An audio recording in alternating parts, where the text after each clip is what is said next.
Okay, hello everybody, back with turn 8. Before I start, if you're watching this after you've seen the last video, I made yet another mistake.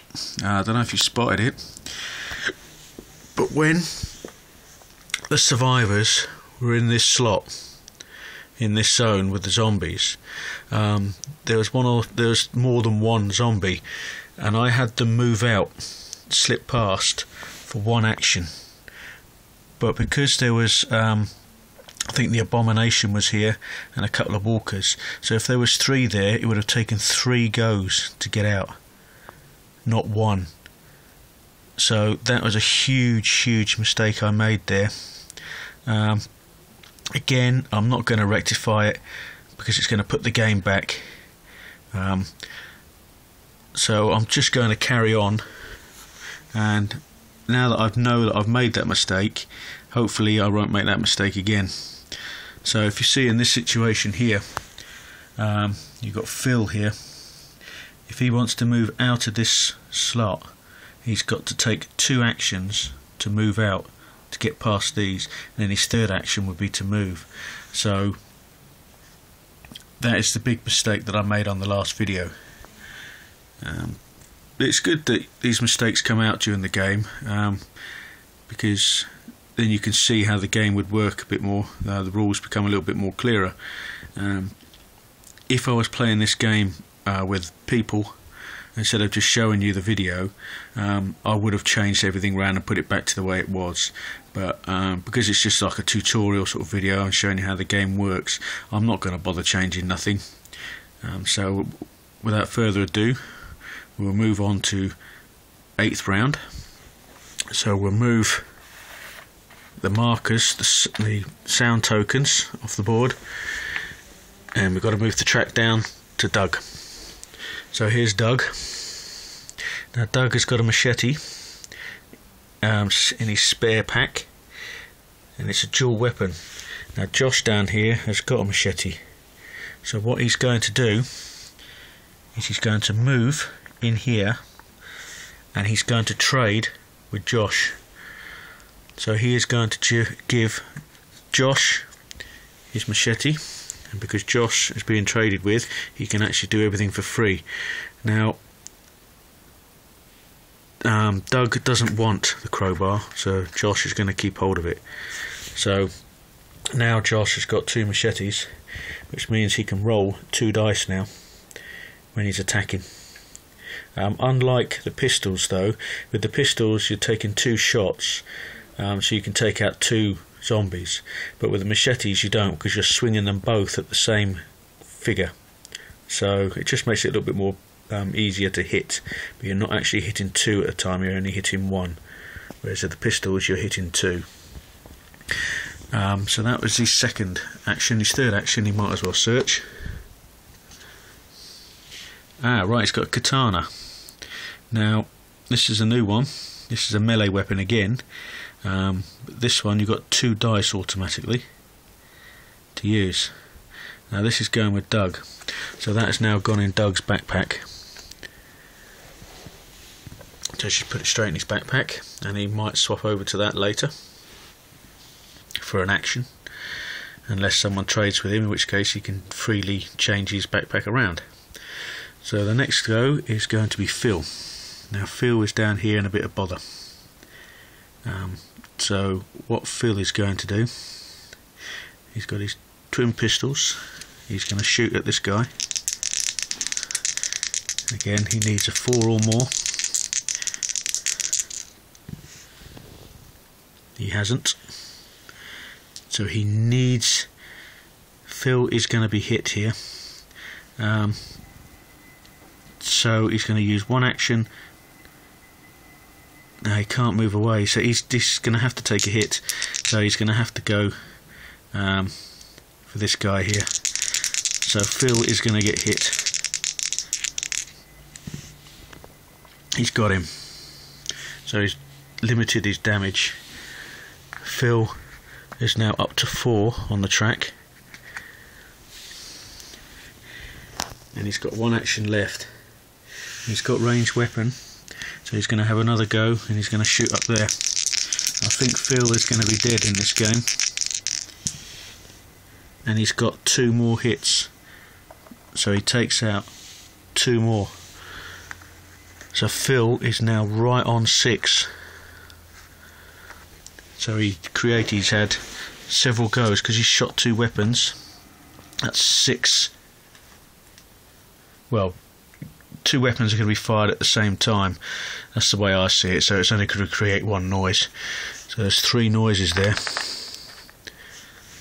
from shooting.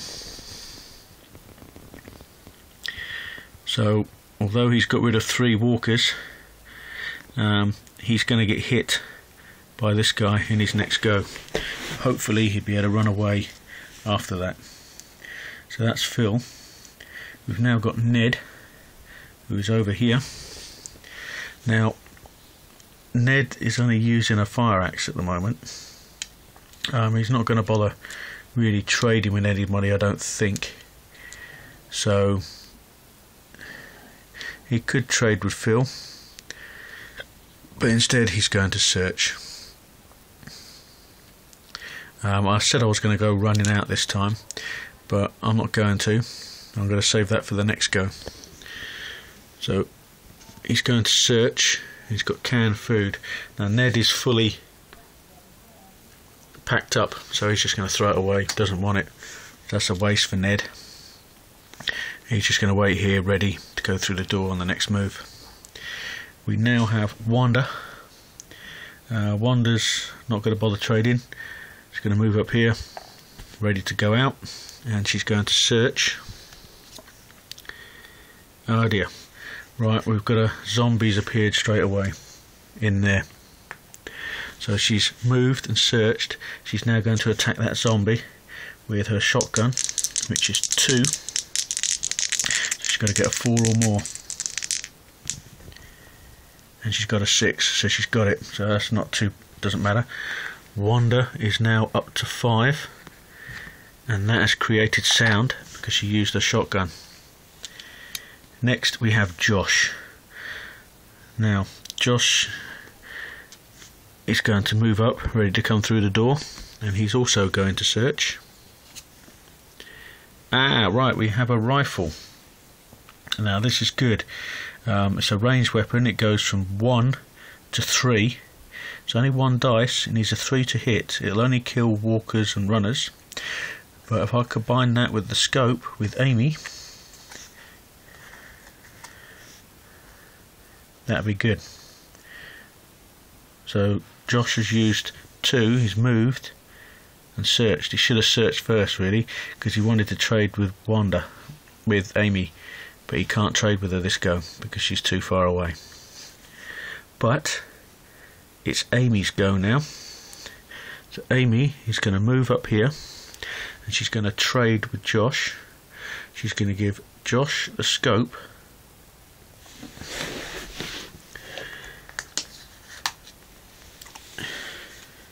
And Josh, just to get rid of it, is going to give her some water. Oh no, he doesn't have to, because that is now, he can free equip. So that is going to take place of 2 slots because it's now combined, and he's still going to keep his machetes and his water. So Josh is doing pretty well with weapons. What he could do later is swap the rifle with somebody else, which is probably what he's going to do. And Amy, for her last move, is going to search. She's got canned food, so she can have a little bit of a munch up if need be. So that ends the go of the survivors. Don't think there was any mistakes there. Okay, now we have the zombies' turn. Remember, the first turn is attack, and this guy has just attacked Ned. So Ned has got a wound, and unfortunately for Ned, Phil, unfortunately for Phil, because he's got a wound, he has to lose one of his items. It says that it has to take an item off. So he's lost his pistol. He's now down to one pistol.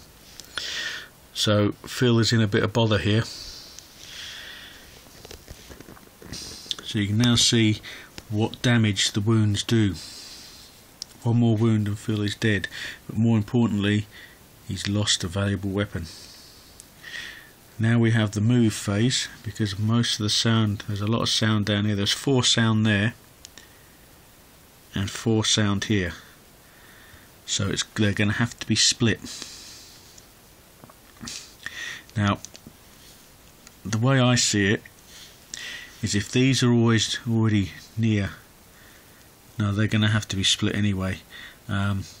So we've got 3 there, because you've got to split it evenly, and they've got to go up back round that way to this noise. I believe this is how you do it. There's going to have to be an extra one added. So 2 are going to move down to this noise, but no, because there's a human there, they're automatically, the ones that see the human are going to go for the human, because they're hunger. They're not bothered about the noise. So they're all going to move down here. With this lot anyway. It's the ones that can't see humans that have to split.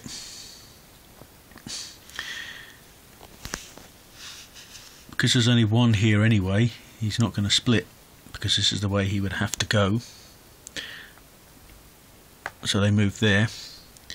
Don't forget, runner gets 2 goes, so he gets to move again. So the runner is now in there, so he's had it. He's dead. He's going to have to sacrifice himself for the party. These 2 are moved down. Because these can't see anybody, they move towards noise, and this is the only way they can go. So that is why they're going that way. I think this is explained right. And now we come to the spawning zone, which is there. And the first spawn is 1 walker. Here. Oh, picking up bloody weapons. Here we have another walker. Down here, which is going to be the overkill. Nothing. So there's 1 less for him to worry about. And over there we have 1 walker. So as far as spawning is concerned, that wasn't too bad. But poor old Phil is going to have to try and kill as many as he can, and then get out, and then basically die. So he's sacrificing himself. So we move on to the next phase. Move the sound markers out, and we move the tracking down. Now with that sound, there was actually 5 sound in there, and only 4 down here. But because there's a person visible, all the zombies that can see this person would automatically move towards him, which is why all that lot moved this way. And the sound was there, most sound, so the ones that couldn't see, which were there and there, would move towards it, and that's the only way they could go anyway. So that is why that was like that. Right, so we're now on Phil. Phil is just going to use 3 actions to shoot. Now he's only got 1 gun now, so he's got to try and take out as many of these guys as possible. Because he's in this zone, he can aim for who he wants, so he's going to try and get this runner out. He's got him. Runner's gone. 1 noise token. So he's now going to go for one of the others. Got him. 1 noise token. And his final move of his go, of his life, he's got another one. Another noise token. And he's gone up 3 on the rung. Phil. So he's gone up to 9, so he's in the yellow. But this would be not good for the survivors if Phil survived. But he isn't going to. He's just going to die. So Phil, on his last breath, has taken out 3 zombies. We now have Ned. Now they know that they ain't going to do anything. So Ned is going to trade with Josh. Ned is going to get rid of his pan, and he's going to ask for the rifle and the scope from Josh. Josh has got the pan. Now he'd probably throw that away if he wanted to, but he's going to keep it anyway. So that is 1 action for Ned. His next action, do we do it or not? Decisions. He's got 3 hours. Let's go for it. His second action for Ned, he's going to open that door. So the door is open. He did it with an axe, so that is 1 noise token. Remember, these guys can't see them, but they can see him, so they're all going to come this way. But if he gets killed, they'll go back to the noise, so they're all going to go back round that way. So that's his second action. Now he's got a rifle, so for his third action, he's going to aim his rifle at this. He only gets 1 dice, but he's got to get a 3 or more. He's got it. Bang! And that's created noise. So Ned has taken out the zombie blocking their way, which is good stuff. He still has an action because he's got a free search, so he's going to search, and he's got a submachine gun. Now this is a good machine gun to have. He's got a full amount, so he's going to throw his water away and keep his submachine gun. Now submachine gun, it's got a distance of 0 to 1. It's 3 dice, and it's 5 or more to hit, and it'll only kill runners and walkers. So that's not a bad go there for Ned. He's geared himself up even more, and he's took out a zombie as well. So now we have the third character to go, which is Wanda. Now Wanda, she has a shotgun and a baseball bat. So it's going to be a lot of overkill here. They're going to have to start doing things. So Wanda is going to move out. She's on her own, and she's going for a shot with the shotgun. Remember, it's done in order of walkers, fatties, abominations and runners. So she's got to take out a walker here, and she's got 2 dice to do it with. This is her second action. Brilliant stuff. She's got 1. Gone out of it. Now you could say, well, she's thrown 2 6s, so surely that's 2 of them gone. Well, no. She has to do it. I'm just trying to think now. In the book it says there was a scenario where they got 5 hits, so they moved through it. Yes, she can actually take out 2. So I believe that's right. Yeah, she's taken out 2 of them because the bullets will just go straight through. So that's 2 of them gone. So that's 2 sound markers.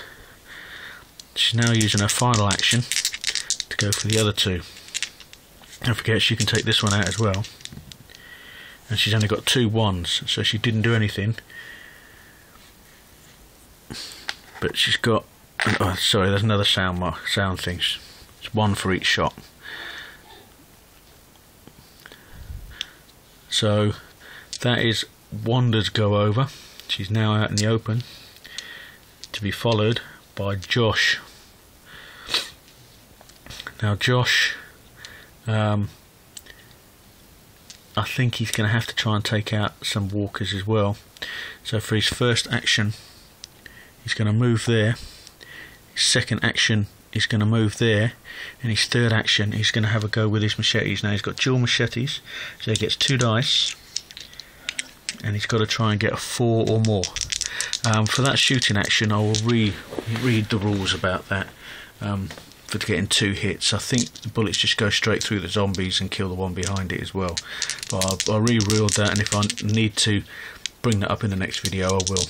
So let's just see what Josh can get. He's got him. Bam! And they don't create any sound. So Wanda killed 2, didn't she? So I forgot to move her up. This isn't good. She's up to 7. Josh is now up to 5. And that is Josh's go done. We now only have 2 left. We've got Amy. Now Amy has got sawn off shotguns.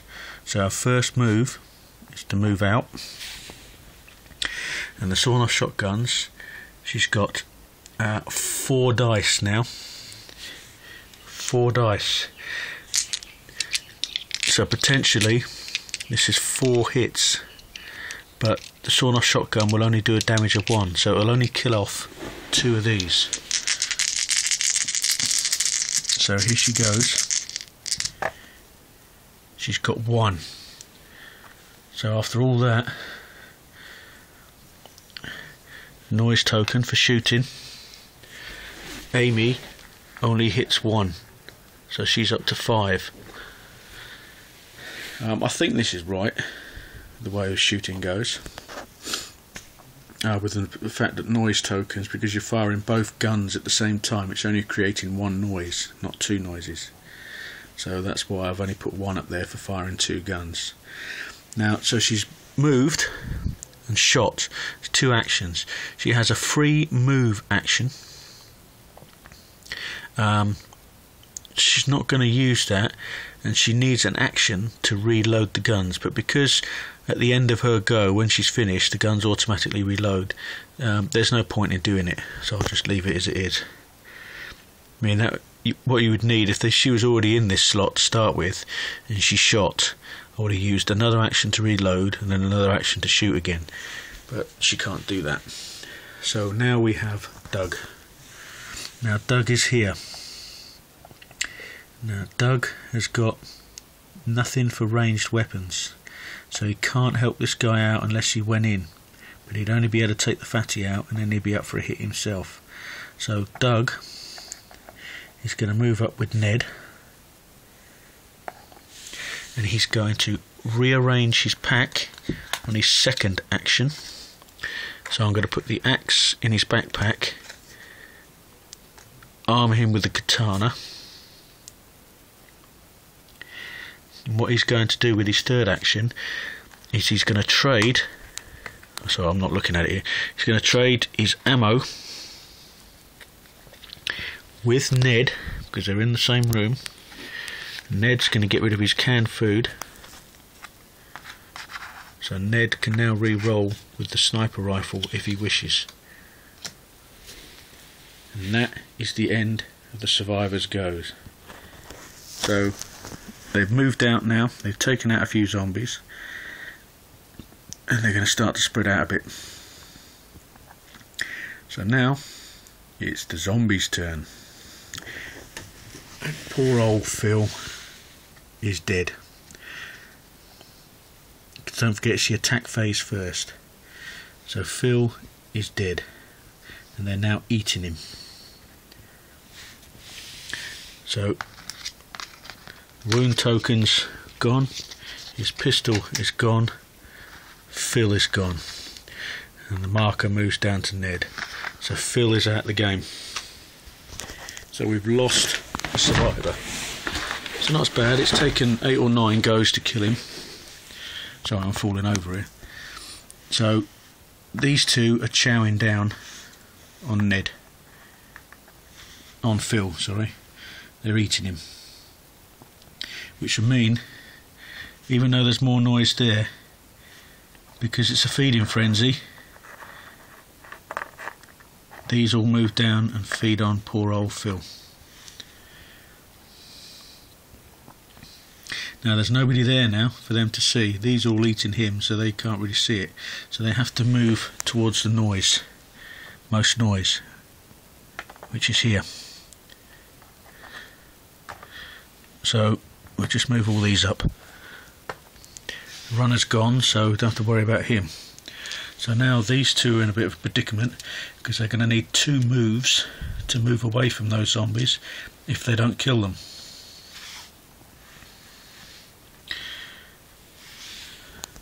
Now we've got to do the spawning. This is an important bit now, because if you look up there, Wanda is on 7, so she's in the yellow. So now we ignore the blue when we spawn. So if it was blue, it would have been 1 walker, but because it's yellow, it's still only 1 walker. So that isn't too bad. Over here, it's a 1 runner, so that's not as good, so you can get in a lot quicker. Spawning down here, it would have been 1 walker, because we're on yellow, it's 2 walkers now, so that's getting really crowded. Poor old Phil there, not a lot left of him now.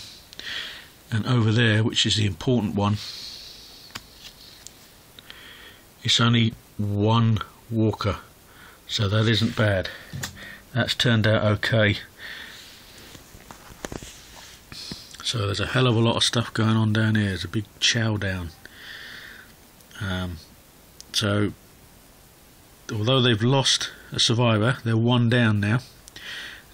He didn't really do a lot of damage in the game anyway, and he didn't have a lot to offer, so it's not really much of a loss. So what they're planning on doing is hopefully take out some of these here and move up to the next objective, and then hopefully for cover they can just run around the building with as least amount of zombies as possible coming at them. Take them out from long distance, and then when they thinned them down, get in there, get them out. Hopefully by then they might have found the Molotov. If they had the Molotov and they threw it in there, every single one of those would be gone out of it. But the points value for killing all them would have been 2 for this guy, 3, 4, 5, 6, 7, 8, 9. That'd be 9 experience points, and that could probably push them up into the orange, depending on who had the Molotov. So that's a lot better, a lot more action involved there. You saw what happened when a survivor got killed, and you saw some of the ranged weapons in effect. So I'll reread the rules on hits with dice if you're rolling 2 or more dice, but I'm sure, say with a shotgun, if you're going to shoot a shotgun, it's going to spray out. It's going to hit a zombie, go straight through him into the next one. So that is why I would suggest that with 2 dice with a shotgun is 2 hits. It's different for pistols because they're not as powerful. So a pistol, if you've got him and you're throwing 2 dice, it's still only 1 hit. Depends how you want to interpret the rules. Say the rules are only a guideline, really, I find, in books. You can incorporate your own little rules in there, and that's why I've done it like that. So I hope that was explained a little bit more to you and enabled you to see a little bit more of what happens. So the next go could be quite interesting. Obviously this lot aren't going to be a problem because they're quite a way away, so now they've got to deal with the next threat, which is there, and there. So they've got that little bit of threat there. So mainly that is the big threat at the moment, and the runner coming up could be a bit of a problem. So until the next video, as always, thanks for watching. Again, I apologise for the bad camera work, moving around, but I'm trying to do this all one-handed. So take care, see you on the next one.